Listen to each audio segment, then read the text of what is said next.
everyone, welcome back. I hope you're all doing well. If you've just stumbled across this video because you're looking for pregnancy advice or parenting videos, then I'm Kate and I'm currently 34 weeks pregnant with my second baby, and I thought today I would do a pregnancy must-haves / essentials video. Now, I realised when I was putting this all together that these are kind of my must-haves and essentials.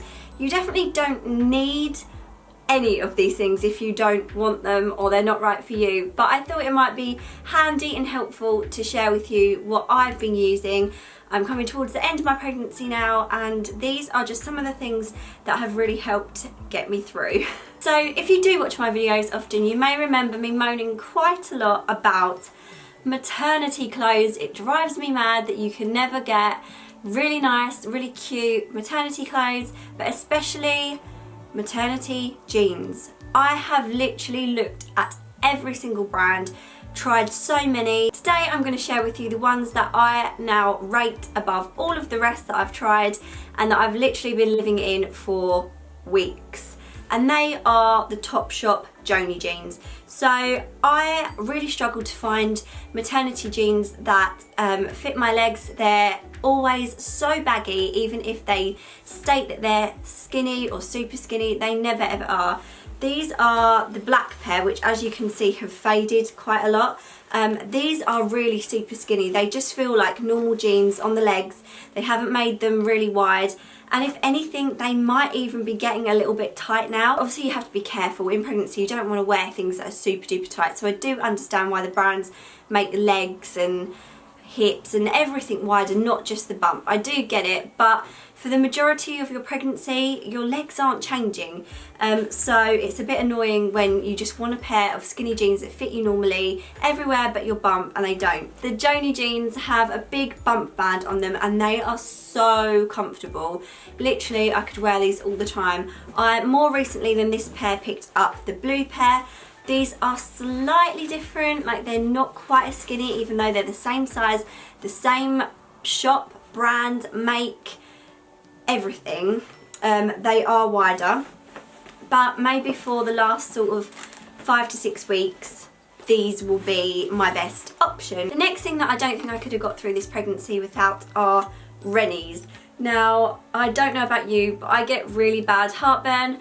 My first child had really long hair when he was born, so that could be the reason why. This time, I don't think I've had as bad heartburn, but it's still definitely not been pleasant. So just having one Rennie really, really helps, especially when I lay down to go to sleep at night. If I've had something that's quite tomatoey or spicy or anything like that, I get really bad heartburn, and it's more like acid in my throat than sort of in my chest. But I just have one of these and it pretty much takes it away completely, and I can get a good night's sleep. So I really recommend Rennies, and they are safe in pregnancy. The next thing I would recommend is either a pregnancy pillow specifically designed for that, or what I've been using this time, just a regular pillow. This is a feather pillow and it's really soft. It's just one of our pillows on our bed. And I've been using, so this is an extra one, so I still have 2 for my head, and then this one I kind of just put my leg on and it just supports my bump a little bit, even though I can't now sleep on my tummy, which is my preferred way of sleeping, with like my hands under the pillows and that kind of thing. This still makes it feel like I'm kind of over on my tummy without actually resting on it, if that makes sense. And I think where it's feather, that really helps as well. It's not really hard and like a big, you know, thick pillow. It's very soft and molds to your body. So I would recommend a feather pillow.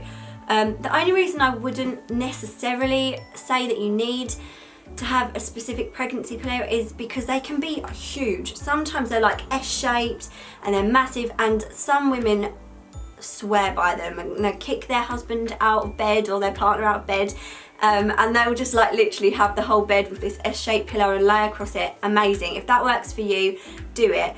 But I just find them so big that, you know, it just like takes over the bed. Just get yourself a feather pillow, and this has been helping me so much to be comfortable in the night. The next thing I would recommend, and something that I used in my first pregnancy and this pregnancy, are pregnancy apps. Now I have gone over the ones that I've got in videos before in pregnancy updates, so I won't go on about them too much, but I have a baby folder on my phone and I have 1, 2, 3, 4, 5, I have 5 apps. So the first one is called Pregnancy. I just downloaded this one again because I had it with Archie. It tells you a bit about how far along you are in your pregnancy, what the baby roughly would weigh and how long they would be, and if you press it, it gives you information about maternal changes, baby's development, tips of the week, things like that. I've also got Baby Centre, which is probably the most like in-depth baby app in the UK. You get like information every day on how the baby's changing and tips. Like this week it gives you tips for birth partners, pregnancy symptoms at 34 weeks, what's a home birth like. There's lots and lots of helpful information on this app, and it also gives you information about the size of the baby, and this week the baby is the size of a cantaloupe melon. Another one is called Sprout, which I didn't have with Archie. I'm not sure if it's come about since he was born, but the baby's actually upside down, which really freaked me out for a second. I thought I was holding the phone upside down, but anyway, it gives you sort of a 3D look of what your baby may look like that week. Again, it tells you about what size they are compared to the different fruit. Just the different apps give you slightly different kind of information, and a couple that I've got are American as well, so that's great if you're American. Maybe not quite as helpful if you're like in the UK like me. So Baby Centre is good to know. You know, it tells you a bit more about what weeks you'll have midwife appointments, things like that, and it's more accurate for people in the UK. Another one is My Baby Beat, which I really recommended with Archie. It means you can put your phone to your belly, and quite far into the pregnancy it helps you hear their heartbeat, and it definitely worked with Archie. I'm not sure I would definitely recommend it now. I don't want to go into the whole thing, but obviously putting your phone too near your belly, I don't know if that's always a good thing, and you should never rely on an app or a Doppler or anything like that if you're at all worried that your baby isn't moving properly. So I don't necessarily want to recommend it. But if you do just want a fun way to see if in later pregnancy you can hear your baby's heartbeat, then this is really special for that, and you can record it and all of that. And then the final thing is Milestones, which I haven't actually used that much, to be honest, and I thought I would. But you can basically take pictures of your bump and then put like 34 weeks, the baby is the size of a melon and things like that over the top, like in writing, and then when the baby's born you can put just like different quotes and messages over the photos, and it's just a really nice little idea, and I thought it was really sweet, so I thought I'd mention that one. If you have any others that you love and you have during pregnancy and you want to recommend them to anyone else below, then please feel free in the comments. So a couple more things, I would definitely recommend a good moisturiser that you can use on your bump and on your whole body. Cetaphil is one that I've been using. This one's nearly all gone. It's for dry or sensitive skin. It's fragrance free. Basically it literally has no scent, and it's like totally safe for you to use on your skin during pregnancy, and it can be used on your face, your body. It's just a really gentle, mild moisturiser, but it works really well and it absorbs into the skin really quickly as well.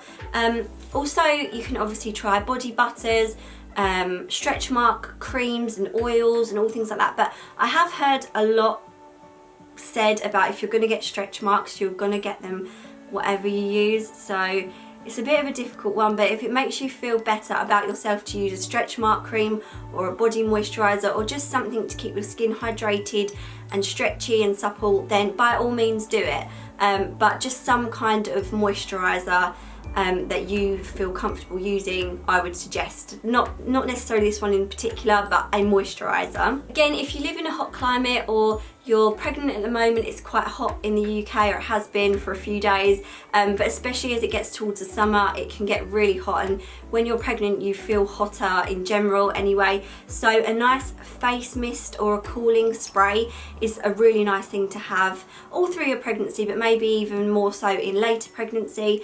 This is the Caudalie Beauty Elixir for a smoothing, glowing complexion. Basically this isn't a pregnancy product, but I really like it. It's very cooling on the skin. The ingredients in it are grape, orange blossom rose, organic balm, mint and rosemary. and it smells quite minty and fresh, so it sets your makeup, which is great for anyone that's pregnant or not pregnant, but it's just really cooling on the skin, and it feels so nice just to apply to your face and your neck and stuff. And if you just feel a bit hot and bothered, then something like this is really good, or even just one of those kind of Evian spray mists, or you can get so many different like spray water things to help you feel cool, and they're really good to take with you when you're having the baby and you're in labour as well. And the final must-have that I couldn't have got through pregnancy without, and I know it will not be for everyone because not everyone likes it, not everyone probably craves it, but it is chocolate. This again is not a specific one, it's just one that I have. This is a Loving Earth creamy milk chocolate made of raw cacao and coconut and stuff, but literally just to have a little bit of chocolate. I'm not saying just make it your whole diet or anything, but something you love, something you fancy. If you fancy some chocolate, have some chocolate. If you love, I don't know, grapes, eat some grapes. If you like ice cream, eat the ice cream, and you know, just treat yourself and pamper yourself and just do what you need to do to make yourself feel a little bit better. Everything in moderation, but you know, it's chocolate, you know, what can I say? It's a must-have for everyone, right? Especially when you're pregnant. So those are my pregnancy must-haves and essentials. I hope you enjoyed it. Like I said, if you have anything else you suggest or that's really helped you through your pregnancy, please leave it in the comments below. You never know, it could help me or other pregnant ladies that are watching this video and reading the comments.